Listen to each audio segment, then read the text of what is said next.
আসসালামু আলাইকুম, welcome to my new blog. আশা করি সবাই ভালো আছেন। তো আল্লাহর রহমতে আমিও ভালো আছি। আজকে আবার চলে এলাম নতুন একটি ব্লগ নিয়ে। আর এই ব্লগে আমি যাচ্ছি আমাদের বন্দে কাজ করতে। কি কি কাজ করব এটাই আজ আপনাদের সামনে তুলে ধরবো। তো আর দেরি না করে খুব শীঘ্রই আমি বন্দে চলে গেলাম। বন্দে যাবার পথে আমার সাথে অনেক কিছু ঘটনা ঘটেছে। তো ঘটনাগুলো আপনারা জানতে আমাদের সাথে থাকুন, আমাদের বলতে আমার সাথে থাকুন এবং দেখুন ভিডিওতে কি হয়। তো দেখেন আমাদের বন্দে কত সুন্দর একটি এলাকা, কিন্তু আমাদের বন্দে রয়েছে অনেক ভয়ঙ্কর জীবজন্তু এবং ভূতুরে প্রাণী। তো এগুলোর মধ্য দিয়ে আমাকে গিয়ে আমার বন্দে গাছ লাগিয়ে আসতে হবে, কারণ গাছ লাগান পরিবেশ বাঁচান। মুইও চলে গেলাম এখানে গাছ লাগাতে হঠাৎ করে ছেদাতে আমি একটি গুপ্তধনের সন্ধান পেলাম। আর এই গুপ্তধন ছিল অনেক দামি এবং অনেক বিস্ময়কর। আর এই গুপ্তধন পেয়ে আমি অনেক খুশি হয়ে গেলাম।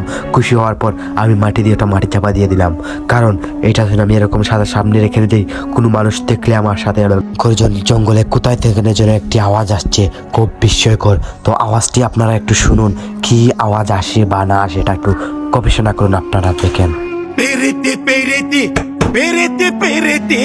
পেরেতে নীতি শেখাও সজনী গো, পেরেতে আজও শিখলাম না সজনী গো, পেরেতে আজও শিখলাম না।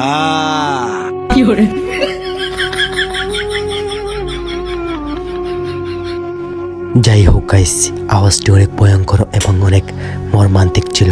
তো আওয়াজটি শুনে আমি অনেক ভয় পেয়ে গেলাম এবং খুব শীঘ্রই আমি আমার হাতে থাকা টমেটোর গাছ এবং কাঁচামরিচের গাছ লাগাতে শুরু করলাম, কারণ আমাকে পরিবেশ বাঁচাতেই হবে।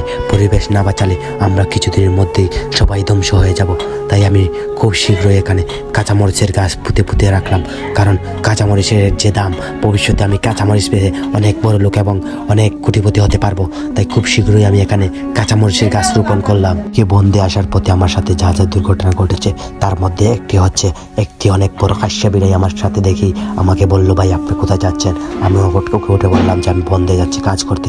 সে বললে, যাও, ভালো কথা, কিন্তু আমাদের বন্দে কাজ করা অনেক রিস্কি এবং অনেক ভয়ঙ্কর। তাই বলল সে, তুমি খুব সতর্কের সাথে কাজ করবে।